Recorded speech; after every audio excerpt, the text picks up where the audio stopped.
আইজুল ভাই বল করো, ওর অ্যাক্টিং শুরু হয়ে যাবে এখন। লিটনের এমন কথার পর শান্ত বললেন, ওভার অ্যাক্টিং কে লিয়ে 50 পয়সা কাটুঙ্গা, নো টেনশন।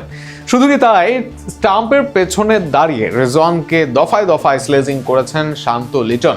জবাবে একবার উত্তক্তও হয়েছেন রিজওয়ান। অবশ্য ম্যাচ জুড়েই ছিল তার বারবার সেই অসুস্থ হবার ভান। সিলেট টেস্টের চতুর্থ দিন জমিয়ে তুলেও 7 উইকেট হারিয়েছে পাকিস্তান। কাল সকালে জয়ের জন্য নামবে বাংলাদেশ। তার আগে কেমন ছিল আজকের দিন তা নিয়ে থাকছে প্রতিবেদন। ঢাকা টেস্ট সুন্দর জয়ের পর সিলেট টেস্টও বেশ জমিয়ে তুলেছে বাংলাদেশ এবং পাকিস্তান। পাকিস্তানের ব্যাটাররা আজ লড়াই করার মনোভাব নিয়েই ব্যাটিংয়ে নেমেছিল, তবে সেই মনোভাবে বেশ ভালোই বাধা হয়ে দাঁড়ায় লিটন কুমার দাস ও নাজমুল হোসেন শান্তর তিক্ত স্লেজিং। মোহাম্মদ রিজনের একটা অভ্যাস আছে, তিনি যখনই ভালো খেলেন বারবার শুয়ে পড়েন কিংবা বসে পড়েন। তিনি এমন ভান ধরেন নাকি সত্যি তার এমন সমস্যা আছে তা নিয়ে প্রশ্ন উঠেছে বারংবার।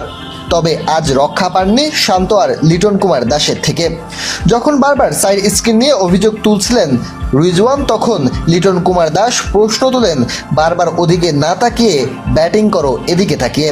জবাবে অনেকটা গরম হয়ে যান রিজওয়ানও। তিনি জবাব দেন, এটা তো তোমার কাজ না, এটা আমার কাজ, এটা কি তোমার কাজ?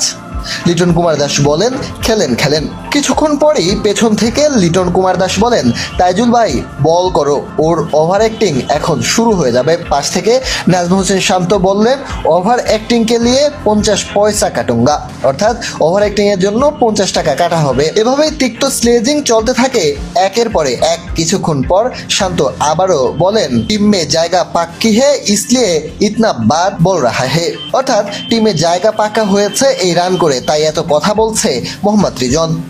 অবশ্য শুধু মুখের জবাব চলেনি, আজ ব্যাটে বলেও দারুণ কন্টেস্ট হয়েছে পাকিস্তান এবং বাংলাদেশের। 437 রানের লক্ষ্য নিয়ে আজ ব্যাট করতে নামে পাকিস্তান দল। 49 বলে 21 রান করেন আজান আওয়াজ। তবে আগের ইনিংসগুলোতে দুর্দান্ত করা আব্দুল্লাহ ফজল করেন মাত্র 6 রান।